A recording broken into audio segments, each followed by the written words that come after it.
కేసీఆర్ పాలనలో ఇది మేం చెప్తున్నది కాదు. నిన్న ఢిల్లీలో పార్లమెంట్లో ఎకనామిక్ సర్వే రిపోర్టు కేంద్ర ప్రభుత్వం అధికారికంగా పార్లమెంట్లో పెట్టిన రిపోర్టు చెప్పింది. ఏం చెప్పిందో మీకు తెలిసి రిపోర్ట్లో కేంద్ర ప్రభుత్వమే చెప్పింది. ఇవాళ తెలంగాణ అద్భుతమైన ప్రగతిని సాధించింది. 2,20,00,000 ఎకరాల మాగానిగా తెలంగాణను 9 ఏళ్ల బీఆర్ఎస్ పాలనలో జరిగిందని చెప్పి ఈ రిపోర్ట్ చాలా స్పష్టంగా చెప్పింది. కాళేశ్వరం వల్ల, మిషన్ కాకతీయ వల్ల ఇవాళ అద్భుతమైనటువంటి ఆయకట్టు వచ్చిందనేటువంటి విషయాన్ని ఈరోజు ఈ రిపోర్ట్లో చెప్పింది. కాళేశ్వరం ప్రాజెక్టు ద్వారా 17,08,230 ఎకరాల స్థిరీకరణ జరిగింది.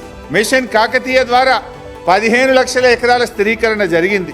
రెండు కలుపుకుంటే ఇవాళ దాదాపు 32 లక్షల ఎకరాల ఆయకట్టును బీఆర్ఎస్ సాధించింది కదా. అందువల్లనే పంటల ఉత్పత్తి పెరిగింది, సాగు విస్తీర్ణం పెరిగింది. అప్పుడప్పుడు ఊకే పొద్దుగా లేస్తే మా మీద నోరు బారేసుకునే బండి సంజయ్, కిషన్ రెడ్డిలు ఇప్పటికైనా నోరు మూస్తే మంచిది. సోయి తెచ్చుకోండి. ఇది మేం చెప్పలే, మీ కేంద్ర ప్రభుత్వం, మీ బీజేపీ ప్రభుత్వం కేసీఆర్ పాలన ఎంత అద్భుతంగా జరిగిందో, ఎంత గొప్ప ఆయకట్టు సాధించిందో, తెలంగాణ ప్రగతి పథంలో ఎట్లా ప్రయాణించిందో మీ కేంద్ర ప్రభుత్వం ఇచ్చిన రిపోర్ట్. ఇప్పటికైనా కళ్ళు తెరవండి.